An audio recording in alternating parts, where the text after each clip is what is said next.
जो सकारात्मक है उसे देव कह दिया गया, जो नकारात्मक है उसे दैत्य कह दिया गया।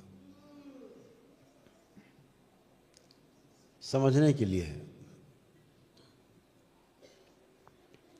इस संसार में स्मृति के अलावा और कुछ है भी नहीं। स्मृति है तो जीवन है, स्मृति नहीं तो समापन हो गया जीवन का, कुछ भी नहीं है। आपकी फ़ोन में जो स्मृति है, अगर उसे डिलीट कर दिया जाए सारी स्मृतियाँ, तो आपका फ़ोन केवल एक डिब्बा बन जाएगा, कुछ नहीं बचा।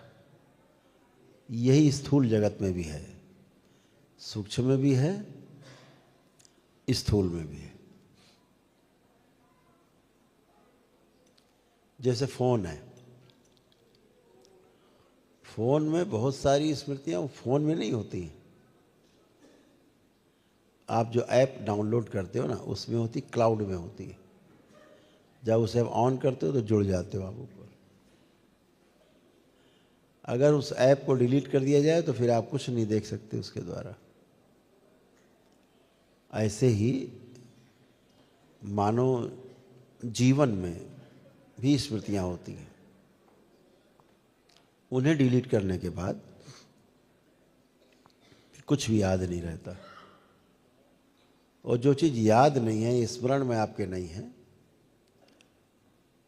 वो आपके शरीर में क्रिया भी नहीं करेगी। क्रिया वही करेगी जो आपके स्मरण में होगा। वही चीज़ आपके शरीर में, मन पर काम करेगी। अगर आपके स्मरण में ही नहीं है, जैसे किसी देश आप नहीं गए हैं कभी, तो आपके स्मरण में नहीं है, स्मृति में नहीं है, आपने कभी उस देश का नाम भी नहीं सुना। ऐसे तो 200-250 देश हैं दुनिया में, तो आपके पास कोई स्मृति नहीं वहाँ की, कुछ भी नहीं आएगा वहाँ के बारे में। जिस मोहल्ले में कभी आप नहीं गए, कभी नाम नहीं सुना, अगर आपको बताया जाए तो कोई स्मृति नहीं आपको, कोई रिएक्शन नहीं आएगा, अच्छा बुरा, अगर कोई बताए भी तो। ऐसे ही जो स्मृतियाँ हैं वो हमारे शरीर में नहीं रहती। इसको ध्यान से समझना है आप सबको। हमारी सभी स्मृतियाँ हमारे जीवन में हैं।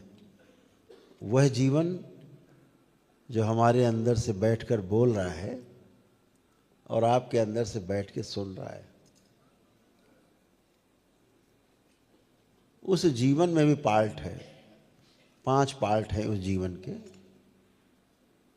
आत्मा, बुद्धि, चित्त, वृत्ति और मन।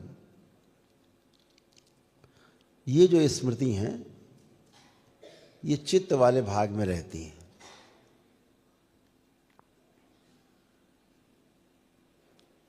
जो चित्त के भाग में रहती हैं, चित्त में रहती हैं, चित्त अर्थात आपका कारण शरीर,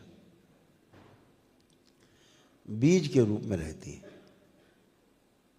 जैसे घर में तमाम सामान पड़ा है एक कोठरी में, आपको याद नहीं है,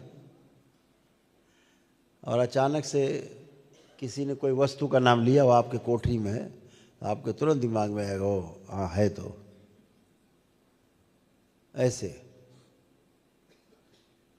तो चित्त में वो स्मृतियाँ रहती हैं। हम कोई भी काम करते हैं, सूचना के रूप में किताब पढ़े, बातें सुने किसी की, किसी से बातें करें, कोई हम किताब लिखें, गणित लगाएं, फार्मूले याद करें, ध्यान साधना करें, उसके जो अनुभव आते हैं आपको, जीवन को भी जो अनुभव हो रहे हैं जीवन में, वो सब आपके चित्त में ही संग्रहित होते हैं और कोई स्थान नहीं है। आज का विज्ञान ये मानता है कि जो स्मृतियां हैं वो मस्तिष्क में रहती हैं। बहुत भोले हैं बेचारे ये। आज का जो वैज्ञानिक समाज है बहुत भोला है, बच्चे जैसा है। अभी से पता भी नहीं है, यही नहीं पता है कि स्मृतियां रहती कहाँ हैं।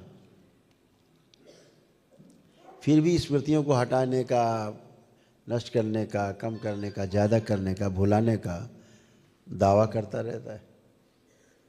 अभी तो यही नहीं पता कहाँ पर है स्मृति, कहाँ है, रहती कहाँ है। तो स्मृतियाँ सारी चित्त में रहती हैं। आपके जीवन में चाहे आपने सीखा हो, पढ़ा हो, चाहे अपने जीवन में आपने अनुभव किया हो, उस अनुभव की स्मृतियाँ भी आपके चित्त में ही रहती हैं। चित्त माने, पुण्य से ध्यान रख लेना, चित्त माने आपका कारण शरीर। जैसे ये स्थूल शरीर, फिर सूक्ष्म शरीर, फिर कारण शरीर, तो ऐसे 7 शरीर हैं।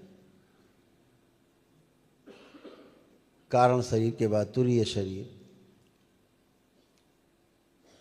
फिर तुरीय शरीर के बाद आत्म शरीर, आत्म शरीर के बाद ब्रह्म शरीर, ब्रह्म शरीर के बाद निर्वाण शरीर।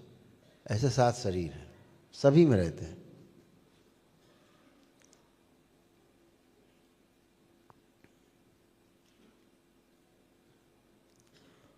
सभी में ये जो शरीर हैं, हर 7 वर्ष में एक शरीर का निर्माण हो जाता है। पहले 7 वर्षों में स्थूल शरीर का निर्माण होता है। माता के गर्भ से जो हमारी जननी, हमारी माँ, वो हमें जन्म देती है, तो जैसा शरीर बना हुआ है पूरे अंग नहीं रहते हैं उसमें। तमाम शरीर के अंग और तमाम मस्तिष्क के भी जो कुछ अंग हैं वो नहीं बने होते हैं। रीढ़ की हड्डी हमारी पूरी नहीं बनी होती है। तो अगले 7 वर्षों में जो जो नहीं बना होता है वो सब बन जाता है। तो पहले 7 वर्षों में जो पहला स्थूल शरीर है वो पूरा पूरा निर्मित होता है। ऐसे ही अगले 7 वर्षों में जो सूक्ष्म शरीर है वो पूरी तरह से डेवलप होता है 14 वर्ष तक। उसके अगले 7 वर्षों में यानी 14 वर्ष से 21 वर्ष की अवस्था में हमारा कारण शरीर पूरी तरह विकसित होता है। ऐसे 21 से 28 वर्ष की उम्र में हमारा तुरीय शरीर सूक्ष्म विकसित हो जाता है और 28 से 35 वर्ष की उम्र में हमारा आत्म शरीर विकसित होता है और 35 से 42 वर्ष की उम्र में उन 7 वर्षों में हमारा ब्रह्म शरीर जो है वो निर्मित होता है और 42 से 49 वर्ष की अवस्था तक फिर हमारा 7वां शरीर निर्वाण शरीर बनता है। इसीलिए हमारे महापुरुषों ने जो 4 आश्रमों की रचना की थी प्रत्येक मनुष्य के लिए, जीने के लिए, जिंदा रहने के लिए, गृहस्थाश्रम के पहले जो ब्रह्मचार्य आश्रम है, ब्रह्मचार्य आश्रम 25 वर्ष की उम्र तक के लिए, 25 से 50 गृहस्थ आश्रम। जैसे 50 के हुए घर बार त्याग के बच्चों को जिम्मेदारी दी और अपने दरवाजे पे आ गए। दरवाजे में चारपाई पड़ गई कि भाई अब घर की जिम्मेदारी बच्चा संभालेगा। उसका विवाह हो गया, ब्रह्मचर्य से बाहर आ गया और हम गृहस्थ से बाहर आ गए। तो कभी कोई गृहस्थी में उसे कमी पड़ेगी, कुछ पूछना होगा, कुछ नहीं उसको आता होगा तो हमसे पूछ लेगा। मैं 25 वर्ष तक बैठा हूँ, वानप्रस्थी हो गया।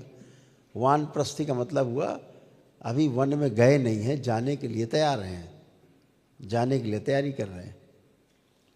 तो 25 वर्ष तक वो, तो जब 75 का हो जाएगा तो बेटा 50 का हो जाएगा, तो बेटा हो जाएगा वानप्रस्थी, गृहस्थ से बाहर आ जाएगा। बेटे का बेटा गृहस्थ में चला जाएगा और खुद सन्यासी हो जाएंगे 75 के बाद। ऐसे आश्रमों की कल्पना की गई थी, ऐसे आदमी के जीने का बना हुआ था मॉडल। तो जो 49 वर्ष में आपका जब शरीर पूरा हो जाता है, बन जाता है, 7 शरीर आपके बन जाते हैं, तो 7 शरीर आपके कंप्लीट हो गए। अब आप ध्यान साधना के लिए तैयार हैं। तब गृह से बाहर आए 49 में पूरा आपका शरीर रेडी हो गया, 50 वर्ष की अवस्था में आप वानप्रस्थी होते थे, गृहस्थी से बाहर आ गए, आनंद में आ गए, जिम्मेदारियों से मुक्त और ध्यान साधना, तो आपके पास सभी शरीर होते थे।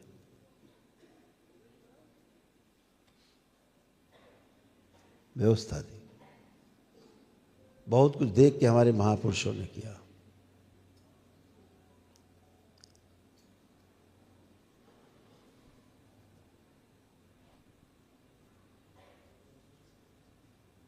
तो स्मृतियां हमारी जो है वही सब कुछ निर्माण करती हैं। स्मृतियां ना हो तो सब शून्य है, एकदम खत्म। और कितना अद्भुत है कि आपको समय के पार जाना है, आपको समय से बाहर जाना है, समाधि में जाना है, तो एक स्मृति के आप साथ नहीं जा सकते। एक भी अगर आप में स्मृति शेष है तो आप समाधि अवस्था में नहीं जा सकते, अलाउ नहीं है। कोई इच्छा, कोई विचार, कोई आपके अंदर कल्पना शक्ति, सब शून्य, कोई आशाएं नहीं मन में।